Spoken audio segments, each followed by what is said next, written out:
आज हम हिंदी का प्रैक्टिस सेट करते हैं। हिंदी से संबंधित क्वेश्चन एंड आंसर की क्यूज। देखो, हिंदी का विकास हुआ। हिंदी का विकास हुआ, आपसे पूछा गया कि हिंदी का विकास हुआ, तो हिंदी का विकास किससे हुआ है ये बताना आपको। जो हिंदी का विकास हुआ वो किससे हुआ? अपभ्रंश से। सबसे पहले कौन सी भाषा?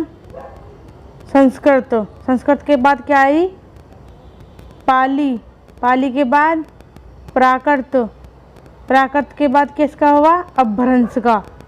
तो ठीक है, तो फिर अपभ्रंश के बाद किसका हुआ? हिंदी का। तो हिंदी का विकास किससे हुआ? अपभ्रंश से। और जो अपभ्रंश भी है हमारा, कौन सा अपभ्रंश है? कौन सा अपभ्रंश है? शोरसेनी अपभ्रंश। ठीक है, हिंदी का विकास अपभ्रंश से हुआ। और कौन सा अपभ्रंश से हुआ है? शोरसेनी अपभ्रंश से।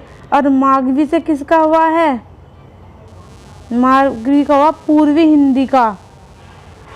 पूर्वी हिंदी का किससे हुआ है? मागवी से। अर्धमागवी से किसका हुआ है? बिहारी हिंदी का। क्या का? बिहारी। ठीक है, अगला क्वेश्चन देखो। अगला क्वेश्चन आपसे पूछा गया है, रामचरितमानस किस भाषा में लिखी गई है? जो रामचरितमानस है वो किस भाषा में लिखी गई है? हिंदी में, संस्कृत में, अवधी में, ब्रज में।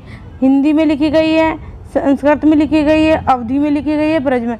जो रामचरितमानस किस में लिखी गई है? ये अवधी में लिखी गई है। रामचरितमानस जो हमारी अवधी में लिखी गई है, उसमें हिंदी, संस्कृत और ब्रज भाषा, जो ये हिंदी है ना हमारी, हिंदी का जो विकास हुआ ये किससे हुआ? अपभ्रंश से। किससे हुआ? अपभ्रंश से। और अपभ्रंश भी कौन सा अपभ्रंश है? शोरसेनी। शोरसेनी अपभ्रंश है।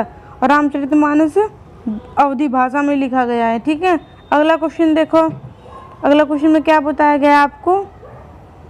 क्वेश्चन नंबर 3, इसमें क्या पूछा? कामायनी के रचयिता कौन है ये बताना आप। कामायनी के जो रचयिता हैं वो कौन है? देख, तुलसीदास ने क्या लिखा? तुलसीदास की क्या है? विनय पत्रिका किसकी है? विनय पत्रिका किसकी है? तुलसीदास की। रसखान ने क्या लिखा? रसखान ने कृष्ण के बारे में लिखा। रसखान ने कृष्ण के बारे में बताया है, रसखान ने। और ये लिखा कि आपको कामायनी किसने लिखी? जयशंकर प्रसाद ने लिखी कामायनी। ठीक है, अगला क्वेश्चन देखो। अगला क्वेश्चन कौन? 4th नंबर का क्वेश्चन देखो। 4th क्वेश्चन में आपसे क्या पूछा गया? माता पिता में कौन सा समास है? माता पिता, जो हमारे माता पिता हैं उसमें कौन सा समास है? द्वंद्व समास है, अव्ययी भाव समास है, तत्पुरुष समास है, द्विगु समास है। माता, देखो आप इसका विग्रह करो। आप क्या लिखोगे इसे? माता और पिता लिखोगे ना, माता और पिता। तो आपने इसमें माता पिता लिख दिया आपने, तो इसमें कौन सा समास है? तो इसमें हमारा होगा द्वंद्व समास, जहाँ और आ जाता है ना, और, तो वहाँ से कौन सा समास होता है? वहाँ से हमारा द्वंद्व समास होता है। अव्ययी भाव वो समास होता है। अव्ययी भाव कौन सा समास होता है? जिसका पहला पद क्या होता है? जो पहला पद है ना, ये अव्यय होता है। अव्यय मतलब जैसे हमने लिखा भर, भर क्या हो गया हमारा? अव्यय हो गया। और आप इसमें लिख दिया, आपने इसमें आपने लिख दिया इसमें संज्ञा पेट, भर पेट, तो क्या हो गया? ये हमारा तत्पुरुष समास, ये हमारा अव्यय भाव समास हो गया। ठीक है, तत्पुरुष समास होता है जिसमें कारक विभक्ति होती है। तत्पुरुष समास कौन सा होता है? तत्पुरुष समास होता है जिसमें कारक विभक्ति हो, जैसा राजकुमार, आपने बताया राजकुमार, तो आप राजकुमार का विग्रह क्या करोगे? राजा का पुत्र। ठीक है, जैसे आपने बोला रसोई, रसोई घर, तो आप क्या बोलोगे? रसोई के लिए घर। तो आपने इसका विग्रह किया। जहाँ विग्रह करने पे कारक चिन्हों का प्रयोग किया जाता है, वहाँ कौन सा समास होता है? तत्पुरुष समास होता है। अव्यय में पहला पद क्या होगा? अव्यय हो गया। जैसा आपने बोला, आपने बताया कि अव्यय हो जाएगा। जैसे आपने लिखा, जो दो शब्द होते हैं, जैसे आपने लिखा धीरे धीरे, तो धीरे धीरे अव्यय है। जब एक ही शब्द हो और वे दोनों अव्यय हो, तो उसमें भी कौन सा समास हो जाएगा? उसमें भी हमारा अव्यय भाव समास हो जाएगा। देखो दोबारा से, जैसे हमने लिखा धीरे, और यहाँ आपने वो योजक चिन्ह लगा दिया धीरे धीरे। ये योजक चिन्ह तो लग रहा है, समझ देखना, ये देखना कि धीरे क्या है? एक अव्यय है। और एक अव्यय के बाद जब दूसरा अव्यय आता है तो वहाँ से कौन सा समास हो जाता है? वहाँ हमारा हो जाता है अव्ययी भाव समास। कौन सा समास हो जाता है? अव्ययी भाव समास। ठीक है, ये हमारा अव्ययी भाव समास हो गया। द्विगु समास में क्या होता है? द्विगु समास में जहाँ संख्या होती है, जैसे आपने लिखा है चौराहा, अब चौराहे में क्या है? एक संख्या आ गई, चौराहा। और जैसे आपने बोला चतुर्भुज, और चतुर्भुज में भी मतलब क्या आ गई? संख्या आ गई। तो चतुर्भुज में क्या हो जाएगा? द्विगु समास भी हो जाएगा और बहुव्रीहि समास भी हो जाएगा। बहुव्रीहि समास बहुव्रीहि समास में क्या होता है? इसमें दोनों पद प्रधान ना होकर कोई तीसरा ही पद प्रधान होता है। तो वहाँ से कौन सा समास हो जाएगा? वहाँ से हमारा हो जाएगा बहुव्रीहि समास। ठीक है, आपको इस माता पिता में कौन सा समास है? तो द्वंद्व समास है। क्योंकि द्वंद्व समास और जो द्वंद्व समास होता है ये हमेशा विपरीत होता है। ठीक है, विपरीत होता है ये। देखो माता पिता ऐसे। ठीक है, जैसे आपने बोला दिन, आपने क्या बोला? दिन और रात। दिन बोला आपने बोला दिन और रात, तो इसमें कौन सा समास हो गया? आप बताओगे द्वंद्व समास। आपने बोला पाप पुण्य, तो इसमें कौन सा समास हो गया? द्वंद्व समास। तो आपको इसी प्रकार से इन क्वेश्चन आंसरों को करना है, जब भी आप एग्जाम को क्वालिफाई कर पाओगे। ठीक है, अगला क्वेश्चन देखो आप। अगला क्वेश्चन में आपसे क्या पूछा गया? राजकुमार। देखो आपसे क्या पूछा गया? राजकुमार। तो राजकुमार का विग्रह करना। तो राजकुमार का विग्रह करोगे तो आप क्या कहोगे? राजा का पुत्र। आपने बोला राजा का पुत्र, तो इसका क्या हो गया? राजा का। तो इसमें कारक विभक्ति आ गई। कारक विभक्ति क्या होगी? का। कर्ता ने कर्म को, कर्ता ने कर्म को करण से, ऐसे। और जो संबंध का क्या हो जाएगा? का के की। ठीक है, तो ये संबंध इसको का के, इसमें का के ही आ रहा है ना, का के की। तो संबंध पुरुषवाचक संबंध वाचक तत्पुरुष समास हो गया। तो आपको पूछा कि राजकुमार में कौन सा है, तो आपको बताओगे तत्पुरुष समास। ठीक है, अगला क्वेश्चन देखो आप। इस क्वेश्चन में आपसे क्या पूछा गया? इस वाले क्वेश्चन में आपसे पूछा गया है कि आपसे क्या पूछा गया? इसमें पृथ्वी, आपसे पूछा पृथ्वी मतलब धरती, धरती है। पृथ्वी का पर्यायवाची क्या होगा? आपसे पूछा गया। देखो आसमान, आसमान किसका पर्यायवाची है? अंबर का। आपने बताया अंबर। ठीक है, आपने चंद्रमा, चंद्रमा किसका है? चंद्रमा, जैसे आपने ये चंद्रमा कौन सा संस्कृत का शब्द है? और आपने बताया चांद, चांद इसका कौन सा तद्भव रूप है? तो अपना अचला। देखो गौरी, तो गौरी तो उसका होता है माता गौरी का। ठीक है, और इसमें तो आपको देखना कि ये बताना कि पृथ्वी का पर्यायवाची शब्द क्या है? तो आपको बताना अचला। क्या है? पृथ्वी का कौन सा हो गया? अचला। और देखो जो आपको अचल लिख देते हैं ना, तो अचल कहाँ का हो जाता है? ये अचल हो जाता है हमारा, किसका हो जाता है अचल? हमारा अचल हो जाता है हमारा पर्वत का। किसका? पर्वत का। लेकिन आपको क्या बताना, जिसमें आग डंडा लग गया ना, तो क्या का बन गया? पृथ्वी का बन गया। ठीक है, पर्यायवाची। आप हमारे चैनल को सब्सक्राइब करें, लाइक करें और कमेंट करें। देखो अगला क्वेश्चन देखो आप। अगला क्वेश्चन में आपसे क्या पूछा गया? कल्पना। कल्पना का विलोम बताना आपको। कल्पना जैसे कल्पना, कल्पना होता सोच। जैसे हम कुछ किसी चीज़ की कल्पना कर रहे हैं, हम कुछ चीज़ सोच रहे हैं, जब हम किसी चीज़ को सोच रहे हैं, या वास्तविक। कल्पना वास्तविक तो नहीं होता, वास्तविकता से कोई मतलब नहीं है। और कब क्या पूछा आपसे? विलोम पूछा। और तो सोच, सपना, ये हमारे इसके एक ही रूप हैं, लेकिन हमारे से क्या पूछा गया? विलोम पूछा गया। तो हम कल्पना कर रहे, तो यथार्थ, यथार्थ का होता है जो कल्पना नहीं कर रहे। यथार्थ क्या होगा? कल्पना का विलोम क्या होगा? यथार्थ। आप ये इंपॉर्टेंट क्वेश्चन है, आप इसे जरूर, इंपॉर्टेंट फैक्ट है, इसे जरूर देखना अच्छे से। देखो एक बार आप देखना दोबारा से। कल्पना, कल्पना का विलोम क्या बताया? यथार्थ। आपको कैसे लिखोगे? यथार्थ। ठीक है, अगला क्वेश्चन देखो। क्वेश्चन नंबर कितना? क्वेश्चन नंबर 8 देखो आप। आपसे ये कहा गया राम घर जा रहा है। क्या क्या पूछा गया आपसे? कि राम घर जा रहा है, किस प्रकार का वाक्य है? आपसे पूछा गया। तो राम घर जा रहा है, देखो एक ही, तो इसमें कर्ता कितना है? कर्ता कितना है? इसमें एक है। और कार्य कितना हो रहा? कार्य, जो क्रिया हो रही है हमारी, क्रिया कितनी? क्रिया भी एक है। जहाँ एक कर्ता हो और एक क्रिया हो, तो वहाँ किस प्रकार का वाक्य होगा? वहाँ सरल वाक्य होगा। तो आपको बताना है ये सरल वाक्य है। किस प्रकार का? सरल। आपने बोला कि देखो राम घर गया और श्याम आया। आपने बोला शाम आया, तो आपने देखो एक वाक्य तो ये हो गया सरल। राम घर गया आपने बता दिया, ये हमारा सरल वाक्य हो गया, ठीक है। और क्या होता है हमारा, ये योजक होता है, जोड़ने का कार्य कर रहा है।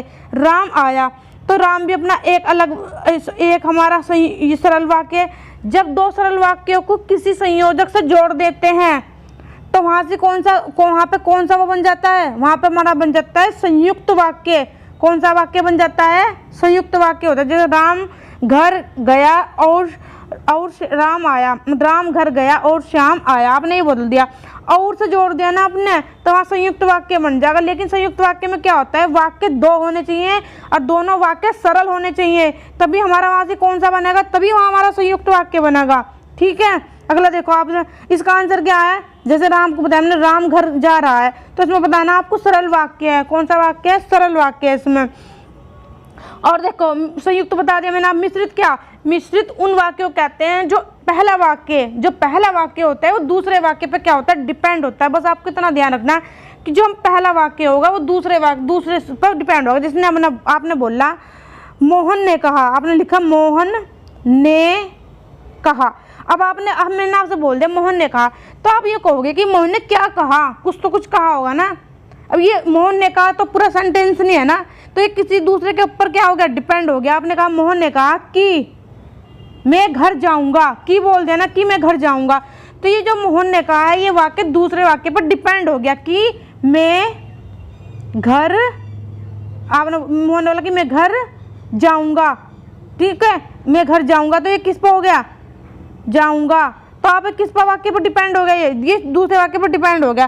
तो इस प्रकार के जो वाक्य होते हैं वे किस प्रकार के होते हैं, वे मिक्स वाक्य होते हैं, मिक्स होते हैं जो एक दूसरे पर डिपेंड होते हैं। और सरल जिसमें एक ही कर्ता होता है और एक उसमें क्रिया होती है, ठीक है। और जो संयुक्त वाक्य होते हैं वो इस प्रकार के वाक्य होते हैं जो वाक्य तो सरल होगा लेकिन वे संयोजक से मतलब किसी जो हमारे होते हैं संबंधवाचक, जो वो होते हैं संबंधवाचक अव्यय के द्वारा जुड़े होंगे वे, ठीक है। अगला क्वेश्चन देखो आप, क्वेश्चन नंबर 9। इसमें क्या देखो आपको बताना, देखो अभी मैंने आपको समझाया था, ठीक है। आपको उसी प्रकार से इस क्वेश्चन को भी करना है। देखो आपको क्या बताएगा, राम गया, ठीक है। और देखो राम गया, मैंने बोल दिया राम गया, तो आपको ये डिपेंड नहीं कर रहा कि ये वाक्य हमने बोला राम गया तो ये किसी दूसरे वाक्य पर डिपेंड नहीं कर रहा। आपने कहा राम गया, वाक्य खत्म हो गया, लेकिन आपने और ले लिया और श्याम आया, तो ये दो वाक्य अलग अलग पूर्ण वाक्य थे, लेकिन क्या हुआ, और के द्वारा हमने जोड़ दिए। जब हमने और के द्वारा जोड़ दिए तो ये वाक्य किस प्रकार का वाक्य हो गया, तो आप बताओगे ये संयुक्त वाक्य हो गया। किस प्रकार का वाक्य हो गया, संयुक्त वाक्य हो गया, ठीक है। अगला क्वेश्चन देखो, अगला क्वेश्चन क्या पूछा गया, अगला क्वेश्चन पूछा गया कि करुण रस का स्थायी भाव बताना। आपको क्या बताना, करुण रस का स्थायी भाव। करुण रस का स्थायी भाव क्या होता है, करुणा, ठीक है। और जैसे कि आपसे पूछा गया है कि श्रृंगार रस का, आपसे पूछा गया श्रृंगार रस का स्थायी भाव क्या होता है, तो आप क्या बताओगे, रति या प्रेम, ठीक है। इस प्रकार से ये आपको रसों के सारे, मैं आपको ये वाला रसों वाला चैप्टर भी आपको पढ़ा देंगे हम आपको, ठीक है। अगला क्वेश्चन देखो आप, अगला क्वेश्चन क्या पूछा गया आपसे, अगला क्वेश्चन पूछा गया है कि सारी बिच्च नारी है कि नारी बिच्च सारी है, किस प्रकार का अलंकार है। आपको ये अलंकार से संबंधित क्वेश्चन है। देखो आप देखो, आपसे पूछा गया सारी बिच्च नारी है कि नारी बिच्च सारी है, ये पूछा गया, तो आपको बताना। देखो वो सारी मतलब साड़ी जो होता है, ठीक है, और नारी जो वो है ना, वो साड़ी और नारी के बीच उसे क्या हो गया, संदेह हो गया। उसे ये समझ में नहीं आ रही कि साड़ी के बीच में नारी है कि नारी के बीच में साड़ी है, तो इसमें क्या हो गया, संदेह हो गया। तो ये किस प्रकार का अलंकार हो गया, ये संदेह अलंकार हो गया, ठीक है। जैसे कि हमने बोला मुख है या चांद, मुख है या चांद, उसे समझ में, उसे संदेह हो रहा कि ये मुंह है या चांद है, तो उसमें किस प्रकार का अलंकार हो गया, संदेह अलंकार, ठीक है। अगला क्वेश्चन देखो आप, आपसे ये पूछा गया कि भारतवर्ष में हिंदी को आप किस वर्ग के अंतर्गत रखेंगे, मतलब जो हमारी हिंदी है ये किस में आती है, राष्ट्रभाषा है, राजभाषा है, तकनीकी भाषा है, इनमें से कोई नहीं है। बताओ आप बताओगे कि हिंदी जो हमारी वो राजभाषा है, राजभाषा क्या होती है? राजभाषा उस भाषा को कहते हैं जो राज्य हैं वो अपनी भाषा में काम करेंगे। जैसे हमारा उत्तर प्रदेश की राजभाषा क्या होगी? हिंदी होगी, तो वहाँ के जो राज्य के जो कार्य हैं वो हिंदी में किए जाएंगे, ठीक है। जैसे कि अब और उत्तर प्रदेश की दूसरी भाषा क्या है? उर्दू, तो वहाँ के जो कार्य उर्दू में भी किए जा सकते हैं, क्योंकि जब वहाँ की राजभाषा उर्दू होगी तो आप उससे उनका मना नहीं कर सकते कि आप यहाँ के काम उर्दू में ना करो, क्योंकि वहाँ की वो राजभाषा होगी। इसलिए राजभाषा वही होती है जो आपकी क्या होती है, कामकाज की जो भाषा होती है उसे राजभाषा कहते हैं। राष्ट्रभाषा वो होती है जो पूरे देश में बोली जाती है, पूरे देश की जो भाषा होती है उसे बोलते हैं राष्ट्रभाषा, ठीक है। अगला देखो, आपसे ये पूछा गया ब्रजबुली नाम से जानी जाती है। जो ब्रजबुली है उससे कौन से नाम से जानी जाती है? पुरानी बंगला है, ब्रजभाषा है, अवधी है, हिंदी है। आपको क्या बताना? बताओ ये कौन सी है, बताओ। इसमें आपको बताना पुरानी हिंदी। जो पुरानी हिंदी है उसे किस नाम से जानी जाती है? ब्रजबुली, ब्रजबुली, ठीक है। अगला क्वेश्चन देखो आप। अब आपको ये क्वेश्चन तो रिवाइज हो गया ना अच्छे से कवर। अगला क्वेश्चन देखो आप हमारे चैनल को लाइक करें, सब्सक्राइब करें और कमेंट करें, और अगली वीडियो के नोटिफिकेशन पाने के लिए आप चैनल को सब्सक्राइब करें और बेल आइकन को भी प्रेस करें। देखो 14 नंबर क्वेश्चन, कौन सी पश्चिमी हिंदी की बोली नहीं है? आपसे ये पूछा गया। देखो मैं आपको इस क्वेश्चन को समझा देती हूँ।